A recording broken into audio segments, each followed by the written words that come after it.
Olá, bem-vindos a mais um episódio de Os Meus Amigos, um programa em que eu converso com um amigo meu acerca de um tema como história, ou cinema, ou música, ou séries, ou literatura, exato. O nosso especialista em história é aqui o Hélder Pinho. Olá, Hélder. Olá. Que nos vai falar de um personagem que pouca gente conhece, que é o Afonso Henriques. Yeah. O Alfonso, dirias que... Isto é uma pergunta um bocado...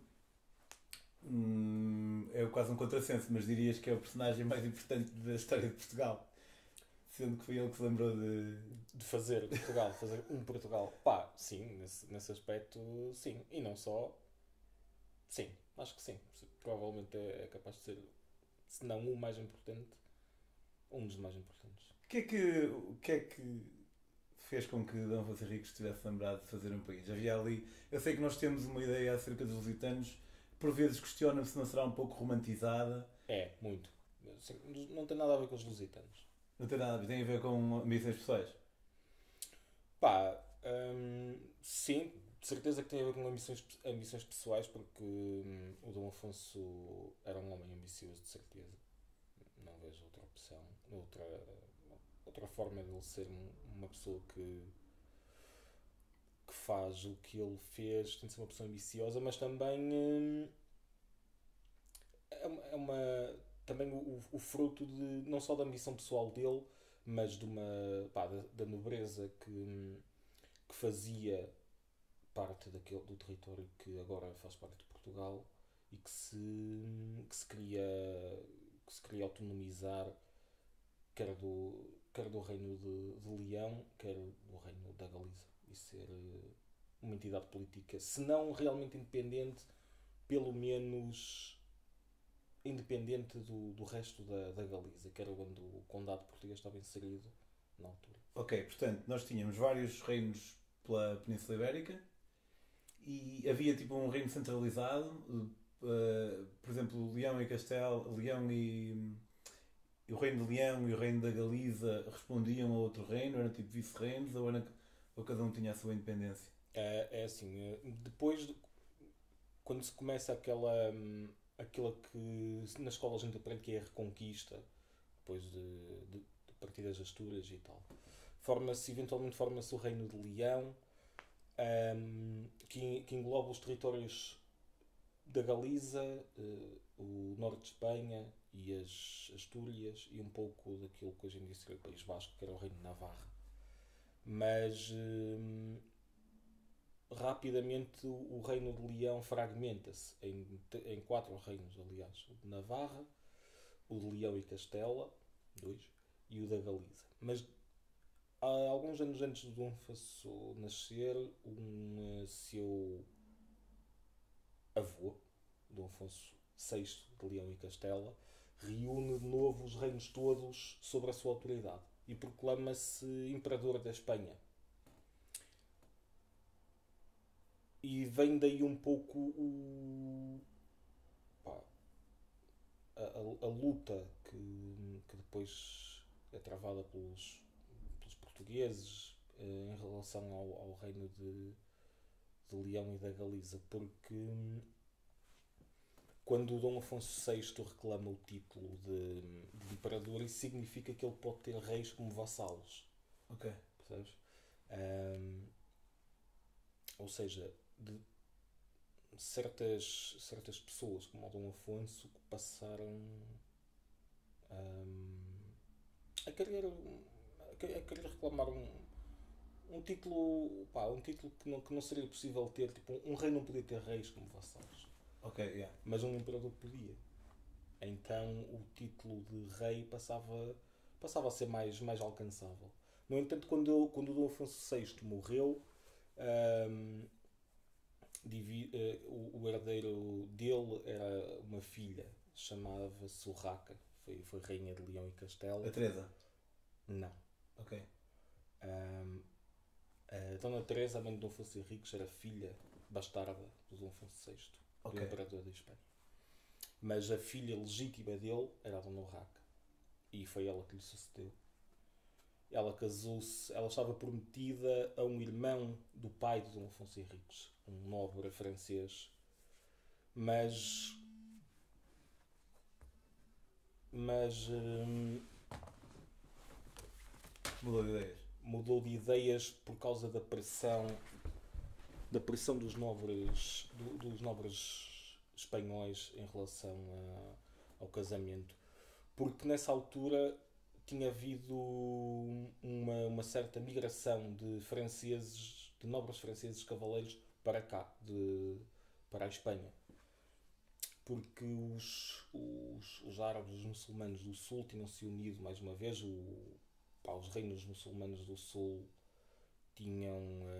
estavam unidos sobre uma entidade política, mas de vez em quando aconteceu, algumas vezes, especialmente no período mais tardio do domínio árabe da península, fragmentavam-se. Isso chamava-se o período das taifas. As taifas são pequenos reinos independentes. O período das taifas. Sim. E eu falei agora para tu podes ligar e depois eu corto. O quê? Podes ligar? Porque a Sofia foi-te fazer um favor, não foi? Foi, mas não era ela que me estava a ligar. Não é? Então bem. Yeah. Deixa-me só tirar isto. Olha, se eu olhar às vezes para aqui é só para confirmar que isto continua. Mas acho que sim, isto está para ver. Também não. Ok.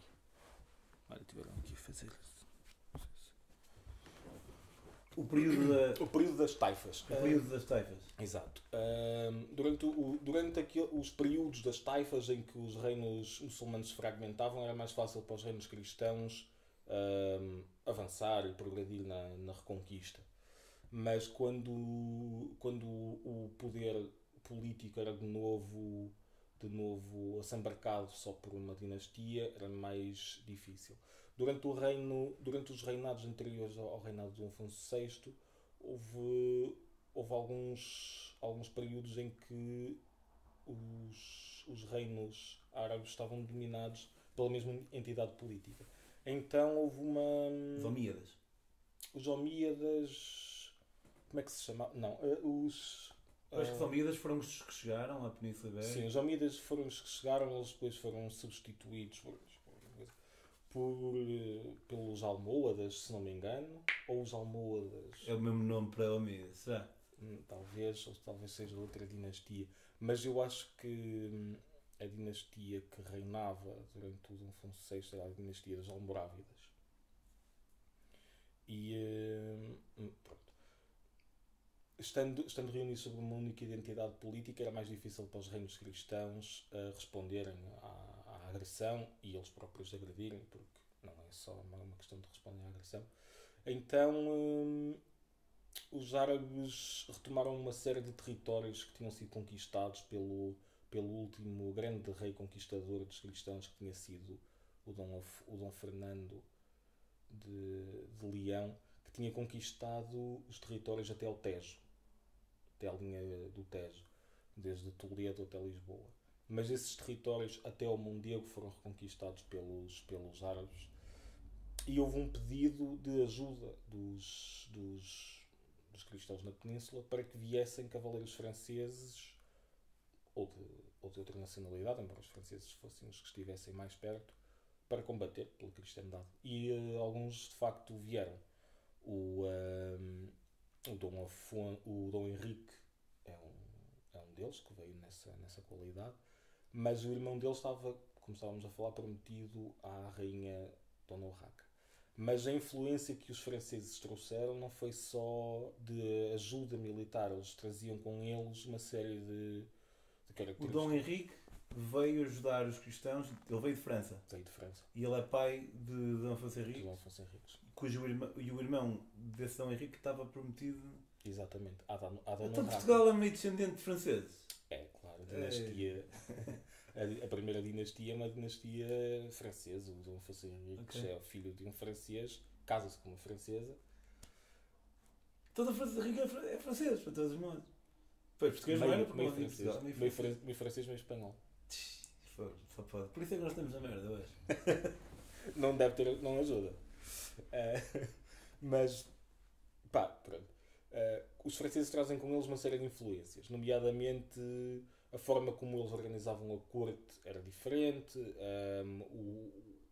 França não era um reino centralizado, mas de certa forma era um pouco mais centralizado do que aqui em Espanha, aqui na Península, aliás. E além disso, trazem outra influência que é capaz de ser ainda mais forte, que é a influência de um grande mosteiro que havia em França, que era o mosteiro de Cister, e que redefiniu a forma como os mosteiros se organizavam, trabalhavam e faziam as coisas. E quando os cavaleiros vieram, trouxeram com eles padres e monges. E havia aquilo que se chamava de facto a facção francesa no Reino de Leão. E os nobres, especialmente os nobres da Galiza, que era onde o condado português estava incluído, ressentiam-se disso porque sentiam que as coisas faziam-se como se faziam aqui, é que estavam bem, e que perderiam influência com um francês no trono. Então o noivado da Dona Urraca foi desfeito e ela casou-se com um nobre, não, com o rei de Aragão. Ok. Aragão é lá para o meio, né? Da Benício. Aragão é na zona onde é Saragossa. Sim. E, é lá para é o Midwest da Espanha. Mais ou menos, sim. E casando-se com ele, aí é que os nobres galegos se passaram. Sem nada. Nem sim nem sopas.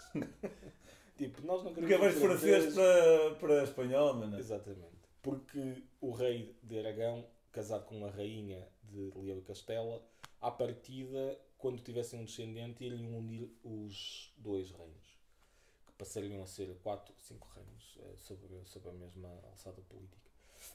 E começou uma série de revoltas que culminaram em confrontos militares e tal, dos nobres galegos contra a Dona Urraca. Ali os nobres galegos, então. Os nobres galegos é o que é a Galiza hoje em dia. É o que é a Galiza hoje em dia, e também o norte de Portugal até ao Mondego, que estava tudo incluído no reino da Galiza. O reino não quer dizer que fosse um reino independente, mas havia um reino que era o reino da Galiza, que de jure incluía o norte, que é a Galiza. De jure é tipo de facto? Não, de facto, de jure é por lei. De facto é tipo de facto oficiosamente? Não, de facto é de facto. É tipo... Realmente há uma diferença que é, por exemplo, quando Portugal passou a ser uma entidade política independente, o norte de Portugal, de jure, fazia parte do reino da Galiza, mas de facto fazia parte do reino de Portugal. Ok, é tipo não oficialmente, de facto. Ok. Então, isto tudo... Os gajos fizeram um noivado. A Dona Urraca casou-se com o rei de Aragão. Os nobres galegos revoltaram-se porque temiam a perda de influência que tinham na corte leonesa. E eventualmente, depois de algum período de guerra civil, ficou decidido que... eu não lembro exatamente o que é que eles decidiram, mas sei que ficou decidido que um dos nobres ou um filho da Dona Urraca, um irmão, lhe sucederia e não o fruto eventual do casamento deles. A Dona Urraca aceitou e, portanto, a paz estabeleceu-se. Mas a partir daí, os movimentos independentistas deste lado da península passaram a ter uma expressão forte. Quando o Dom Henrique chega a Portugal, o pai do Dom Afonso Henriques, ele é casado com... é-lhe dado como a mão da Dona Teresa, que era filha ilegítima do rei Dom Afonso VI de Espanha. E é-lhe dado o controlo dos territórios desde o rio Minho, rio Minho, até ao Mondego, que era onde terminava a fronteira. O que faz dele um nobre bastante poderoso. E acaba por torná-lo o líder da tal facção francesa. Porque ele era um francês, era filho de uma família bastante importante em França. O avô dele tinha sido o rei Roberto II, acho eu, de França. E passa a ser uma personagem bastante importante. Em 1109, mas a data não é certa, há uma certa discussão em relação à data do nascimento de Dom Afonso Henriques. Mas entre 1106 ou 1112 e a data mais ou menos aceita em 1109. Portanto, vamos partir do princípio que foi 1109. Faz sentido com a ideia que eu tenho, mas a ideia que eu tenho acho que é baseada no mito. Que eu tenho a ideia que Dom Afonso Henriques proclamou a independência de Portugal aos 18 anos em 1128. Que seria por aí, 1109, 1110. Pronto.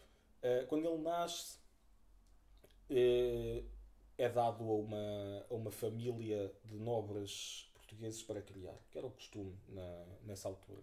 Os filhos Não era tipo adotar, era para criar. para criar, sim. Ele seria o pupilo de uma família poderosa, que neste caso seriam os Ribador, para ser criado. Ribador, nome bastante. Aposto que eles viviam no norte do Douro. Exato, viviam na zona na Fiela e tal. Esse costume era comum, era uma forma de criar laços, de... Pá, imagina, se eu te desse o meu filho para tu criares, tu ias dizer, este gajo confia em mim, tipo, deve-me curtir e tal. Okay. Era uma coisa aceita, não é propriamente tipo, eles não estavam a abandonar a criança e tal. Mas o Dom Henrique morre pouco tempo depois do nascimento do Dom Afonso Henriques. Ele morre quando o Dom Afonso Henriques tem 3 anos, uma coisa assim. E quando morre, o controlo do condado, em teoria, passaria para as mãos do Dom Afonso Henriques. Mas como ele era uma criança de 3 anos, passa para as mãos da Dona Teresa, da mãe dele, que nunca deixou de reclamar para ela a herança do pai dela. Porque, apesar de ser filha bastarda, reclamava para si uma parte da herança do pai, nomeadamente o reino da Galiza. Pronto, me pede pouco. Exato. Uma parte. Uma Dá-me parte. tudo. O reino da Galiza. Ela assinava como rainha.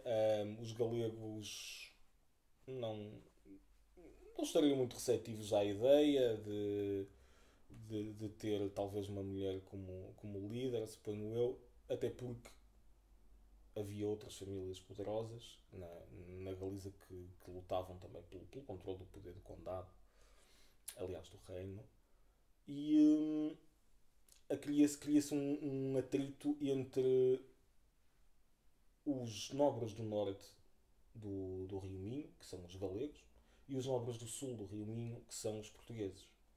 É um bocado difícil nessa altura tipo, já de começar a distinguir culturalmente os galegos dos portugueses. A gente falava mais ou menos a mesma língua, os costumes deviam ser praticamente os mesmos, mas de facto já existia uma deriva cultural, porque a região de Portugal está separada por montanhas, quer a norte, quer a este, do resto da Espanha. E isso levou a um certo isolamento geográfico que promovia mudanças culturais e que aqui se via assim as coisas um pouco de maneira diferente, e na Galiza também de uma maneira diferente. Então, quando a Dona Teresa assume o poder do condado, os nobres começam a contestar, de certa forma. No entanto, ela conseguiu manter o poder de uma forma relativamente estável, mais ou menos até, eu diria, até aquilo que nós consideraríamos hoje a adolescência do Dom Afonso Henriques. E quando ele tinha cerca de 15 ou 14 anos, aí sim a Dona Teresa parece começar a perder o pulso ao que está a acontecer. Ela alia-se a 2 nobres de uma das famílias mais poderosas da Galiza, que eram o Fernão e o Bermudo, Pérez de Trave, não sei, deixa-me ver aqui. Sim. Bermudo Pérez de Trave. E aí sim, os nobres da região de Portugal passam-se com ela.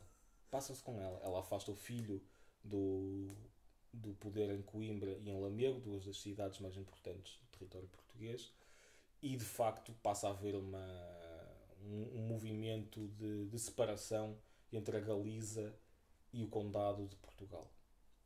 Os nobres do Condado de Portugal vêem-se afastados, tal como o Dom Afonso tinha sido, do poder e dos centros de decisão, e decidem que que não querem isso, que querem continuar a ter o poder que tinham.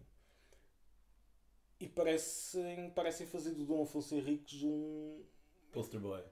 exato, uma espécie de joguete, visto que que ele tinha vivido toda a vida na casa de um desses nobres, o Dom Egas Muniz, de Ribador. Aquele que se enfiou, que se meteu a meio de uma porta. Não, isso não é esse, isso é em Lisboa. O Egas Muniz é o Baio. Ok.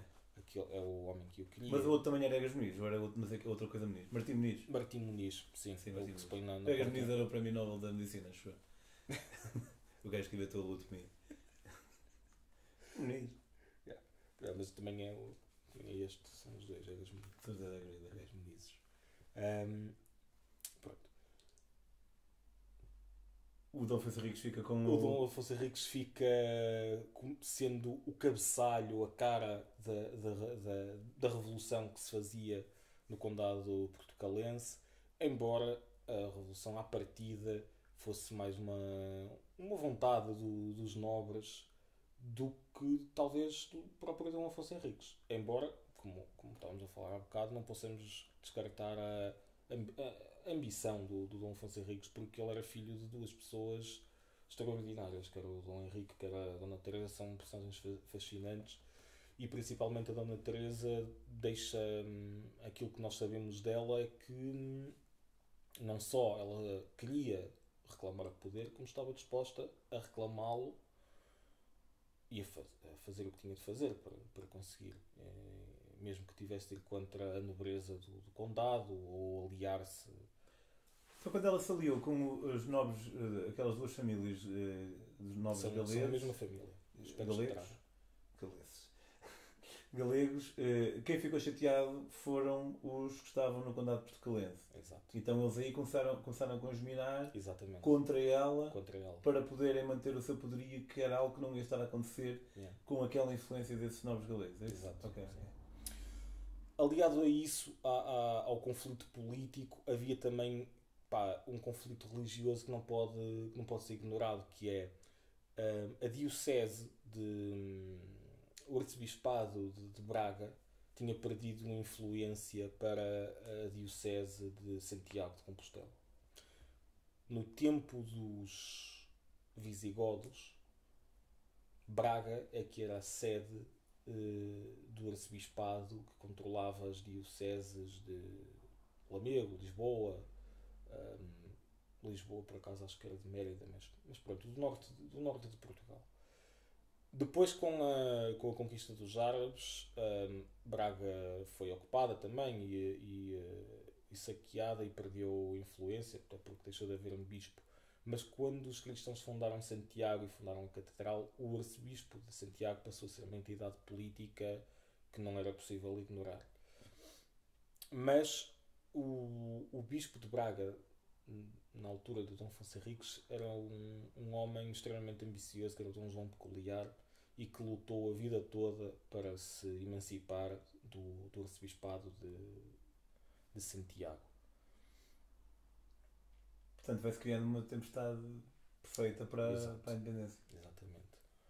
Eventualmente a Dona Urraca morreu em 1126, uma coisa assim. Ou seja, cerca de 10 anos depois, mais um pouco, depois do Dom Henrique ter morrido, já quando o Dom Afonso Henriques tinha derrotado a Dona Teresa na batalha de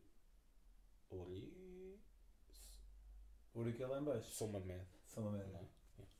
Na batalha de São Mamed, e ter alcançado o poder definitivo no Condado Portucalense. Quando ele derrota a mãe na batalha contra os galegos, derrota com a ajuda dos nobres portugueses do sul do Minho, e passa a controlar o poder político dentro do condado. Já não havia uma partilha do poder. Mas também passa definitivamente a separar o condado do resto da Galiza, porque os portugueses passaram a controlar o condado portucalense, mas obviamente não o condado da Galiza. A Dona Teresa teria influência e controlaria de certa forma os dois, porque estaria aliada aos Pérez de Trava e às famílias poderosas da Galiza. A partir daí quando morre a Dona Urraca, sucede-lhe o Dom Afonso VII de Leão e Castelo, que é um homem também bastante ambicioso e que tentou reclamar o mesmo título que o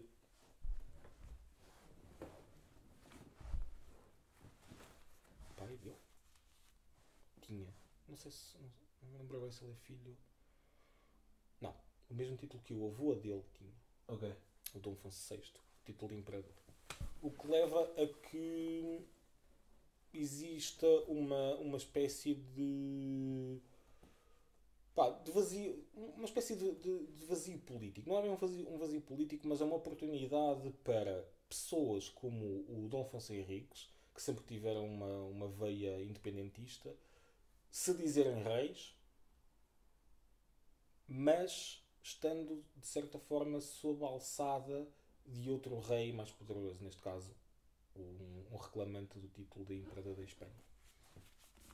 Quando o Dom Afonso Henriques alcançou o poder, imediatamente o Dom Afonso VII também reclama que ele lhe preste vassalagem. Ele não lhe contesta o poder no condado, mas exige que ele seja vassalo do rei de Leão.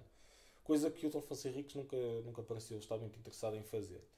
Então o Dom Afonso VII invadiu Portugal e cercou Guimarães. E como os portugueses não tinham meios de o derrotar, o Aio, o Dom Egas Muniz que criou o Dom Afonso, saiu da cidade e veio prometer ao Dom Afonso VII que o Dom Afonso Henriques lhe seria fiel, seria seu vassalo e que as coisas seriam como o Dom Afonso de Leão queria.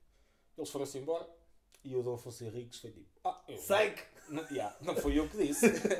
Foi o Dom Egas Muniz, não foi eu que disse, não conta. Ok. E assim foi, não contou. Nos anos. O cerco de Guimarães em 1128, se não me engano, e em 1130 o Dom Afonso invadiu a Galiza e ocupou uma série de castelos e praças durante muitos e bons anos. Ele, entretanto, começa a conquistar. Sabes que eu tinha ideia, e acho que nós falamos disso no outro dia, que o nome de Dom Afonso Henrique era. Uma das maneiras como ele era tratado era rei de Portugal e dos Algarves, mas ele não chegou ao Algarve, pois não? Não. Ele nunca foi rei de Portugal e dos Algarves. Porque os portugueses nessa altura nunca chegaram ao Algarve. Dom Afonso Henriques conquistou definitivamente e de uma forma concisa os territórios que hoje em dia são Portugal até ao Tejo. Também conquistou para lá do Tejo, nomeadamente Beja, Évora, Alcácer, mas voltou a perder. Voltou a perdê-los, sim.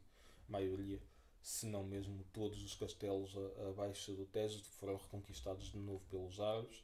Só no reinado do Dom Afonso III, ou IV, terceiro acho eu, é que os portugueses chegam de facto ao Algarve e conquistam as últimas praças aos muçulmanos no território que é hoje Portugal. E é aí que acaba a reconquista para nós, porque a gente não se meteu mais nesse barulho. Ainda tentamos ir até Marrocos. Isso foi, sim, mas não era reconquista, era conquista. Isso foi depois. Mas sim, no fundo estava um pouco inserido aí, era uma espécie de continuação. Pá, já chegas até aqui. De entreter os nobres, porque a nobreza nessa altura servia para pouco mais do que andar à bulha. E quando eles não podiam andar à bulha com os árabes ou com os espanhóis, andavam à bulha uns com os outros e com o rei. E não é fixe. O Dom Sebastião desapareceu foi Alcácer Quibir. E foi também precisamente numa tentativa de expansão, ou foi ajudar outro... Não, íamos conquistar Tanger, ou o que era. Terras de quê? Tanger. Em Marrocos, ao lado de Ceuta. E pá, isto aqui já não tem a ver com o tema principal, mas eu tenho a ideia também de haver malta que aponta uma certa forma o declínio filosófico de Portugal com a queda aí do Dom Sebastião. Não sei se houve ali não sei em que altura é que foi também. Mas quando o Dom Sebastião morreu? Quando o Dom Sebastião morreu.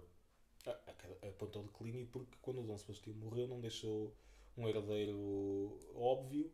O herdeiro dele era foi o Dom António Pio, acho eu, que era um cardeal. Ele morreu sem deixar herdeiros e aí quem sucedeu no trono português foi o rei de Espanha. E Dom Afonso Henriques, ele lutava, não ficava cá, estás a ver? Não. Nessa altura, se fosses um rei, não ficavas atrás a ver. Se ficasses atrás a ver, Era mau para a moral. era mau para a moral. A menos que fosses um tipo bastante especial e tal, uma espécie de Tywin Lannister daquela altura, estás a ver? Yeah. Fosse um gajo com muito dinheiro, com uma aura de autoridade bastante importante, se calhar podias ficar atrás, o pessoal não te lixava muito a cabeça. Se não, tinhas de ir lá para a frente. E era o que se esperava. Sabes, como saberás, aqui há uns anos houve aquela tentativa de analisar o DNA do Dom Afonso Henriques. Uhum. Porquê é que não... Qual é a cena de travar isso? Não sei porque é que... É que não faz... Acho eu, mas tem que haver um argumento qualquer super óbvio que me está a escapar, porque qual era altamente sequenciar o DNA da primeira rei de Portugal. Yeah. Um amigo meu, amigo, nunca tive com ele presencialmente, mas ele disse que tem medo que se descubra que afinal não é Dom Afonso Henriques, lá está. Podia ser por aí. Desmistifica um bocado, mas eu também não sei como é que se pode descobrir isso. Imagina que, olha, este DNA afinal é olhos azuis, Dom Afonso Henriques não tinha olhos azuis. Percebes? Não sei muito bem como é que vai ter informação no DNA dele. Sim, estou a perceber, não tens nada com que comparar, não é? Pois, a menos que, sei lá, olha, fosse uma mulher, aí já... Seria fácil, mas se fosse uma mulher até pelos ossos estava para perceber. Não sei. Mas acaba por ser quase uma... motivo. Também há um bocado, se calhar, de reverência e tal. Não pois, sei, uma mexe divinificação. não se mexe no cadáver das pessoas. Pode ser um bocado por aí. Muito bem. Obrigado por o primeiro episódio que tivemos aqui com o Helder foi... Olha, foda-se, desligou-se o ecrã. Mas eu ia vendo de vez em quando e apanhou quase tudo.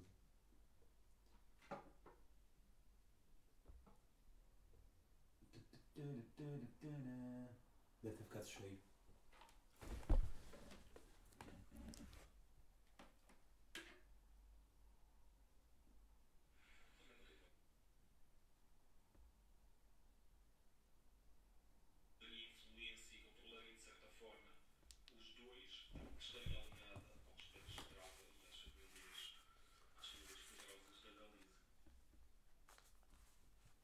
E a voz é muito diferente na minha cabeça. Não é este que eu estou a... Foda-se. Ficamos aqui mais ou menos. Existe uma espécie de vazio. Uma espécie de vazio político. Tu lembras qual que é isso? Essa zona? Sucede-lhe o Dom Afonso VII de Leão e Castelo. Que é um homem também bastante ambicioso. Então, olha, eu vou pôr isto aqui no computador e depois retomamos a partir daí. Ora bem, como é que eu faço? Uma espécie de vazio político.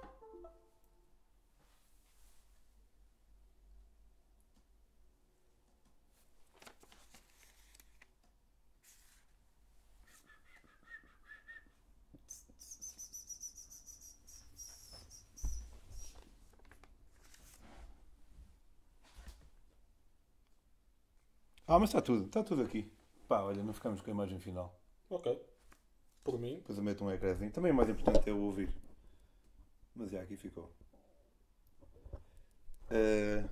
Mas pronto, de qualquer maneira, fecho. Obrigado. Aqui o primeiro episódio com agora estou a olhar para o microfone. O primeiro episódio com o Helder foi sobre aquele imperador romano, Fónix, Júlio César. Portanto, se quiserem podem ver para trás. Está dividido em 2 episódios. E para a próxima falaremos de um nome a revelar, ou um período, ou... porque não tem que ser só pessoas, pode ser períodos, ou qualquer coisa que tenha a ver com história. E até à próxima, Helder. Obrigado. Até à próxima. Obrigado. Pronto. Ok. Pessoal, fiquem por aí porque... Quer dizer, não. Vão fazer a vossa vida porque ainda é daqui a uma semana. Mas para a próxima semana teremos um episódio bónus do Afonso Henriques que sentimos que não ficou tudo por contar.